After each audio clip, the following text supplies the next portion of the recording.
Hello everyone, welcome to my channel brilliant minds. तो आज की इस वीडियो में हम क्लास 9 फाइनेंशियल मार्केट मैनेजमेंट का chapter number 7 what is a bank के एमसीक्यू की पार्ट 2 वीडियो हम इसमें कवर करेंगे। तो पार्ट 1 में मैं फर्स्ट टू 20 क्वेश्चंस में कवर कर चुकी हूँ। तो चैप्टर 7 हमारा थोड़ा लेंथी है, इसलिए एमसीक्यूज के हमने 2 पार्ट करे हैं। तो अपना सेकंड पार्ट हम स्टार्ट करते हैं।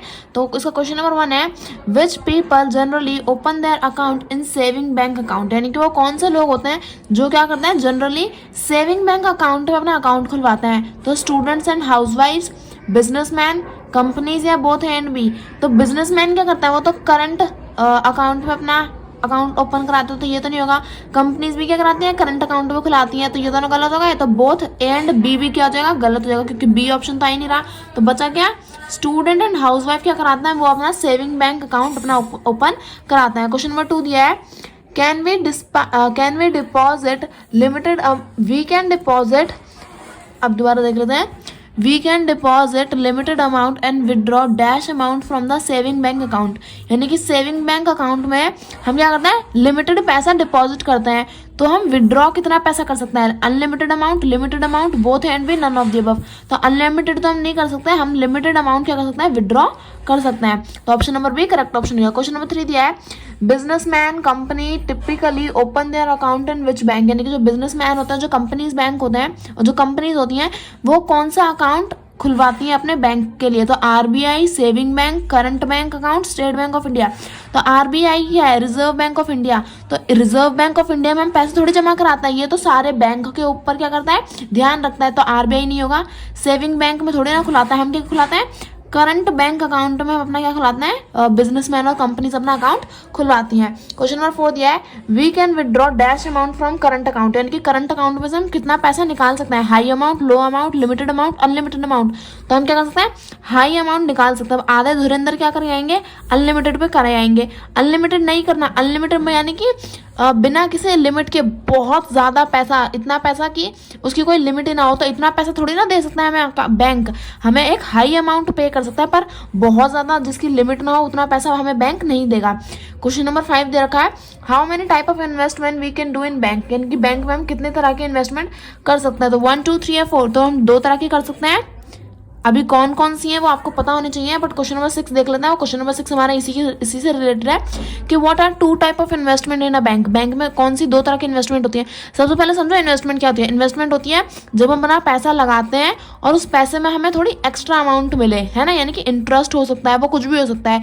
तो जब हम अपना पैसा लगाएं और उस पैसे पे हमें एक्स्ट्रा अमाउंट मिले, वो हमारी इन्वेस्टमेंट होती है। तो बैंक में हम क्या करते हैं, अपना फिक्स डिपॉजिट और रिकरिंग डिपॉजिट करते हैं। तो इसमें क्या मिलता है, हमें इंटरेस्ट मिलता है ना। तो यही हमारी क्या होती है, 2 तरह की डिपॉजिट और 2 तरह की इन्वेस्टमेंट होती है। तो बोथ एंड भी क्या हो जाएगा, करेक्ट ऑप्शन हो जाएगा। क्वेश्चन नंबर 6 तक हमारे हो गए हैं, बाकी के बच्चे हम नेक्स्ट पे से स्टार्ट करते हैं।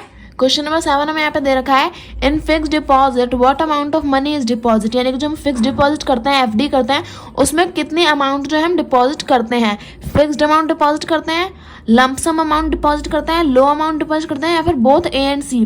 तो फिक्स्ड अमाउंट हो जाएगी कि बैंक हमें बता देगा कि आप 10 लाख रुपए ही एफडी करा सकते हो। तो ऐसा थोड़ी ना होता है, हम तो कितने की भी करा सकते हैं, 15 लाख की भी करा सकते हैं, 20 लाख की भी करा सकते हैं। तो फिक्स्ड अमाउंट गलत हो गया। हम एक लमसम अमाउंट फिक्स्ड डिपॉजिट करा सकते हैं कि एक बड़ी अमाउंट, एक ज़्यादा पैसा क्या हम कर सकते हैं, एफडी में डिपॉजिट कर सकते हैं। तो हमारा जो ऑप्शन नंबर बी है वो करेक्ट ऑप्शन है।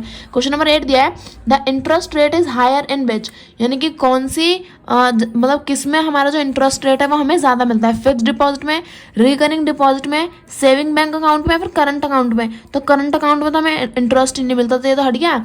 अब सेविंग बैंक अकाउंट में हमें काफ़ी कम इंटरेस्ट मिलता है पर कम मिलता है।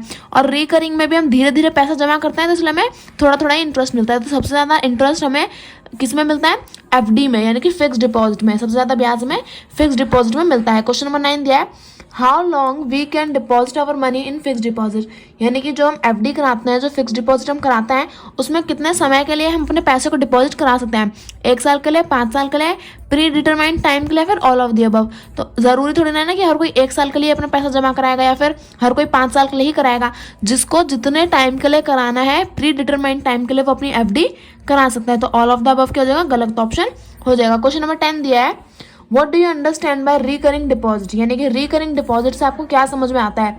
Deposit money in one time, एक ही बार में सारा का सारा पैसा डिपॉजिट कर देना, जमा कर देना, या फिर डिपॉजिट मनी ओवर पीरियड यानी कि धीरे धीरे करके पैसा जमा करना। तो यस, रिकरिंग डिपॉजिट में हम क्या करते हैं, थोड़ा थोड़ा करके जब जब 1 महीने में या 3 महीने में हम क्या करते हैं, थोड़ा थोड़ा पैसा अपना डिपॉजिट करते हैं। तो ऑप्शन नंबर बी हो जाएगा करेक्ट ऑप्शन। और क्वेश्चन ऑप्शन सी दिया है कि पैसा ही मत जमा करो, तो गलत हो जाएगा ना, नन ऑफ द अबव भी क्या हो गया, गलत हो गया। फुल फॉर्म ऑफ एटीएम क्या होगी, ऑटोमेटिक टेलर मशीन। तो ये हमारा करेक्ट ऑप्शन है, तो एक ही बार में इसे क्या कर देते हैं, टिक कर देते हैं। क्योंकि फुल फॉर्म आती होगी तो हमें सारे ऑप्शन पढ़ने की जरूरत नहीं है, जो सही है वही इसी पे टिक कर लो। क्वेश्चन नंबर हमें 12 दे रखा है, full form of PIN, PIN की फुल फॉर्म क्या होती है, पर्सनल आइडेंटिटी नंबर। तो गलत, ये नहीं होती। पीपल आइडेंटिफिकेशन नंबर, तो नहीं, ये भी नहीं होती। पर्सनल आइडेंटिफिकेशन नंबर, यहाँ पे मैंने NO डॉट दे रखा है क्योंकि यहाँ पे स्पेस की कमी है, बट आपको क्या लिखेंगे, पूरा लिख के देंगे, ऐसे नंबर पूरा लिख के देंगे। तो पर्सनल आइडेंटिफिकेशन नंबर क्या होती है, हमारी पिन की फुल फॉर्म होती है। ATM are used for what, यानी कि ATM को हम किस लिए यूज करते हैं, तो आपको पता होनी चाहिए कि हम ATMs को क्यों यूज करते हैं।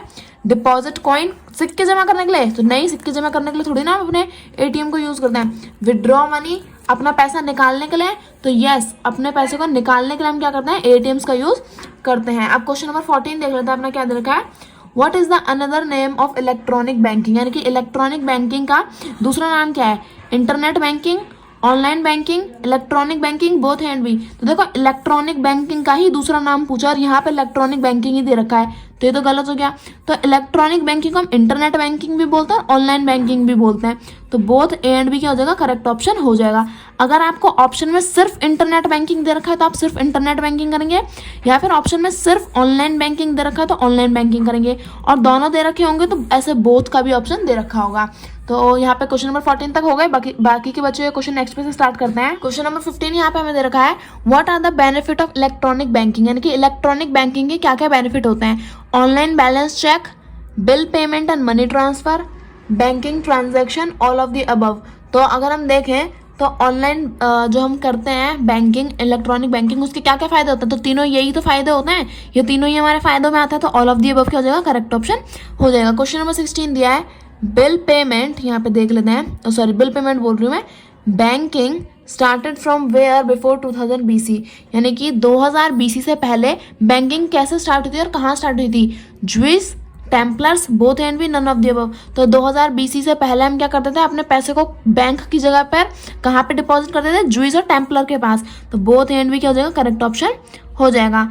तो इसका ऑप्शन नंबर सी करेक्ट है। क्वेश्चन नंबर 17 दिया है, बैंक पे the depositor dash in return for depositing money, यानी कि बैंक डिपॉजिटर को क्या देता है बदले में, जब अब डिपॉजिटर अपना पैसा डिपॉजिट करता है तो लोन देता है, इंटरेस्ट देता है, अलाउंस देता है, पेंशन देता है। तो अगर आप अपना पैसा बैंक के पास में जमा करोगे तो बैंक आपको क्या देगा, इंटरेस्ट देगा, ब्याज देगा। तो ऑप्शन नंबर बी क्या हो जाएगा, करेक्ट ऑप्शन हो जाएगा। क्वेश्चन नंबर 18 हमारा लास्ट क्वेश्चन है, इसे भी देख लेते हैं। ये दे रखा है, the person who get a loan from a bank and bank can be termed as, यानी कि जो इंसान बैंक से क्या करता है, लोन लेता है, तो उस इंसान को हम क्या बोलते हैं, बोरोवर, लेंडर, बैंकर या फिर डिपॉजिटर। तो जो ले रहा है वो क्या कर रहा है, बोरो कर रहा है, तो जो लेगा वो कौन हो जाएगा, बोरोवर हो जाएगा। तो जो इंसान बैंक से लोन लेता है तो वो क्या होता है, बोरोवर, और अगर दे रहा है तो क्या होगा, लेंडर होगा।